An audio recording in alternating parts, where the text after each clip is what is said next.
ভূমির ভেতর থাকি করে ভীম রব, যার নাম ভূমিকম্প সেই তো ভৈরব। শ্রী ভৈরব সাড়া দেন গুড় গুড় রবে, বরগুনার ভূমির জল কেঁপে ওঠে সব। ভয়াল ভৈরব। জনশ্রুতি আছে এই ভৈরব এক মহাজাগ্রত দেবতা। তিনি ভূমির ভেতর থেকে তার অস্তিত্বের কথা ভক্তগণকে জানিয়েছেন। শুধু তাই নয়, তার পদভরে বা তার পায়ের জোরের দ্বারা ওই অঞ্চল কেঁপে ওঠে, মানে যেই অঞ্চলে এই ভয়াল ভৈরব থাকেন। জনশ্রুতি আছে বিষ বাষ্প ধারণ করার জন্য তার গোটা গা ঘেমে যায় এবং তার শরীরের উষ্ণতাকে কমানোর জন্য পুরোহিতগণ তাকে হাওয়া করেন। আমাদের আজকের আলোচ্য বিষয় হলো ভয়াল ভৈরবকে, তাকে কেন পুজো করা হয়। ভৈরবের অনেক রূপের মধ্যে একটি রূপ হলো ভয়াল ভৈরব, এবং আজকের এই ভিডিও দেখার পর আপনাদের মধ্যে ভয়াল ভৈরব সম্পর্ক সমস্ত ডাউট ক্লিয়ার হবে। তাই এই ভিডিওটা সম্পূর্ণ দেখার জন্য অনুরোধ করছি। আলোচ্য ভৈরব দেবতার অধিষ্ঠান হলো আমাদের এই বঙ্গদেশের প্রান্তিক অঞ্চলগুলির মধ্যে অন্যতম মেদিনীপুরে। এই মেদিনীপুর জেলার উত্তর অংশে সিংভূমের কাছে একটি অঞ্চল আছে যার নাম হলো ওরগন্দা। এইখানেই ভয়াল ভৈরব পূজিত হন। ওই অঞ্চলেরই একজন স্থানীয় কবি হলেন দ্বিজ অমরেন্দ্র, এবং তার রচিত ভৈরব রঙ্কিনী মাহাত্ম্য কাব্যগ্রন্থে ভয়াল ভৈরবের অলৌকিক ঘটনাগুলির সম্পর্কে আমরা জানতে পারি। লোকসাংস্কৃতিক গবেষকদের মতে ভয়াল ভৈরবের উৎপত্তি স্থল হল ওরগন্দায়। সেইখানেই ভৈরবের অনেকগুলি প্রাচীন মূর্তি পাওয়া গেছে। মেদিনীপুর, বাঁকুড়া ও হুগলি জেলার যেসব অরণ্যবহুল দুর্গম অঞ্চলগুলি রয়েছে সেইখানকার হিন্দু ও আদিবাসী প্রধান পল্লী অঞ্চলের দেবতা, মানে বন্য দেবতা বরাম, তারপর সিনি, কুদ্র প্রভৃতি বন্য দেবতার সঙ্গে আমাদের এই ভয়াল ভৈরবেরও পুজো করা হয়। ভয়াল ভৈরবের মূর্তি অতি বিরল। প্রায় সর্বক্ষেত্রেই আপনারা দেখতে পাবেন পোড়ামাটির তৈরি হাতি, ঘোড়া এবং বাঘকে ভৈরবের প্রতীকী হিসাবে পুজো করা হয়।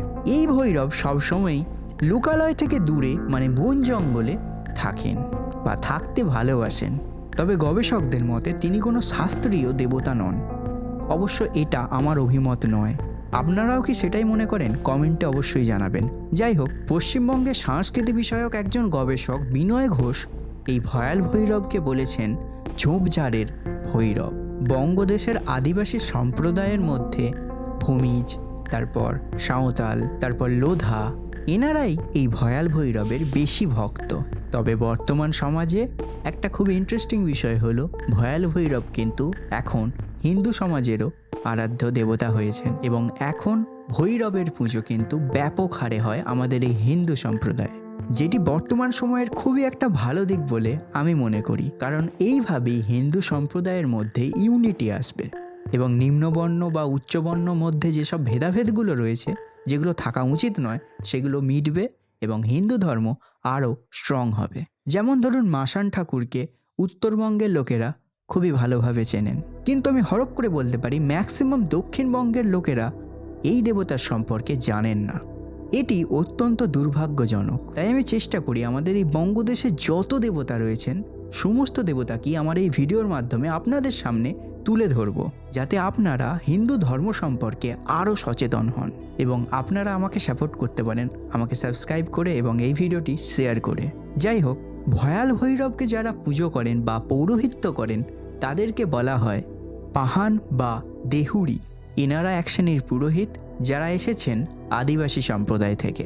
দুর্গাপুজোর বিজয়া দশমীর দিনে এই ভৈরব পূজার একটা চল রয়েছে এই সমস্ত জায়গায়। তাতে আদিবাসী বংশী পাহানারা পৌরোহিত্য করেন। ওরগন্দা জায়গাটি বেশ মনোরম।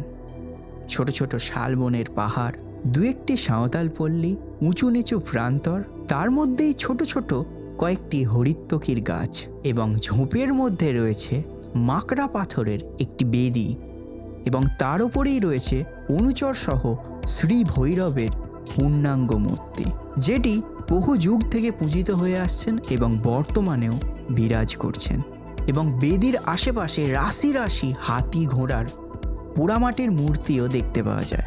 ভৈরব ও তার সহচরের আকৃতি বিভৎস ও ভয়াবহ এবং সেটিকে বর্ণনা করা কঠিন, এবং একটু দূর থেকে আপনি দেখলেও আপনিও চমকে যাবেন এবং ভাববেন এটি কোনো রাক্ষসের মূর্তি।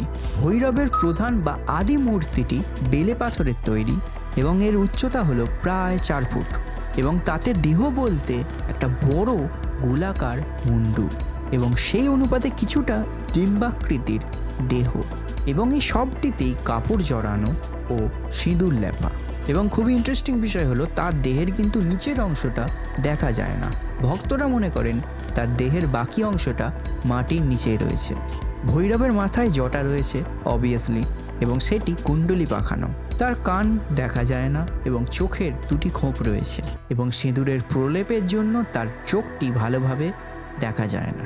তার কপালটা অস্বাভাবিক চওড়া এবং চ্যাপ্টা নাক মুখ অবধি নেমে এসেছে, কিন্তু তার ঠোঁট বলতে কিন্তু কিচ্ছু নেই।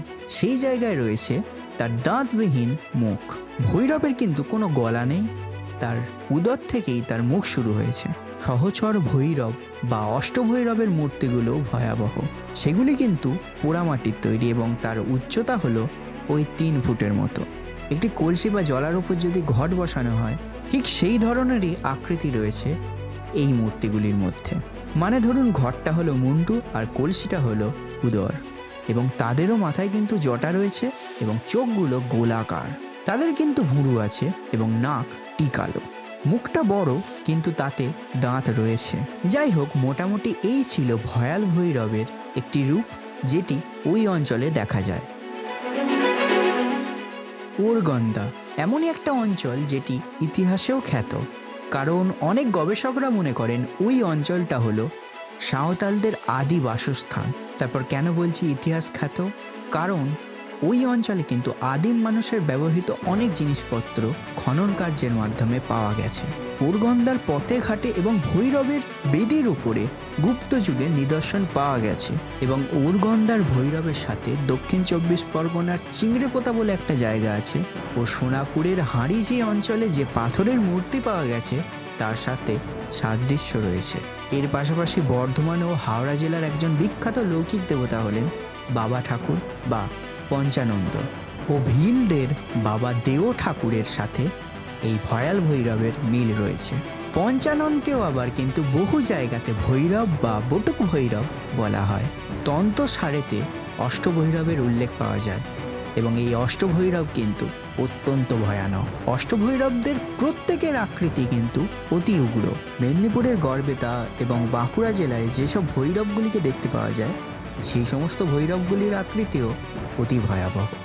স্থানীয় মানুষজন বিশ্বাস করেন ভয়াল ভৈরব হলেন শিবেরই একটি রূপ, এবং গবেষকরাও মনে করেন আর্য জাতি এই ভারতবর্ষে আসার অনেক আগে থেকে শিবের পুজো আমাদের এই ভারতবর্ষে কিন্তু হতো,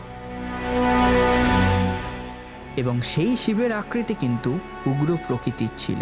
এবং যখন আর্যরা আমাদের এই দেশে আসে তখন অনার্য শিব এবং আর্য শিবদের একটা মিশ্রণ ঘটে। তাই বর্তমান দিনে আমরা শিবের সৌম্য দর্শন পেয়ে থাকি। তাই শিবের পুজো আদি অনন্তকাল থেকে হয়ে আসছে এবং হতেই থাকবে। গবেষকদের মতে শিবেরই আদি রূপ হলো বাবা পঞ্চানন্দ, বাবা দেও এবং ভৈরব। কিন্তু খুবই অদ্ভুত বিষয় হলো যুগের প্রভাবেও কিন্তু তাদের মূর্তির কিন্তু কোনো পরিবর্তন হয়নি। তাই ভৈরব হোক বা বাবা পঞ্চানন্দ এখনও কিন্তু আমাদের মাঝে রয়েছে। যাই হোক, আপনাদের অঞ্চলে ভৈরবকে কী নামে পুজো করা হয় সেটা কিন্তু অবশ্যই কমেন্ট সেকশনে আমাকে জানাবেন, এবং পরবর্তীকালে আমি কী নিয়ে ভিডিও বানাবো সেটাও আমাকে কমেন্ট করে জানাতে পারেন। এবং আজকের এই ভিডিওটা যদি সত্যিই ভালো লেগে থাকে তাহলে অবশ্যই আমার এই চ্যানেলটা সাবস্ক্রাইব করে এই ভিডিওটা একটু শেয়ার করে দেবেন। দেখা হচ্ছে পরবর্তী ভিডিওতে। নমস্কার।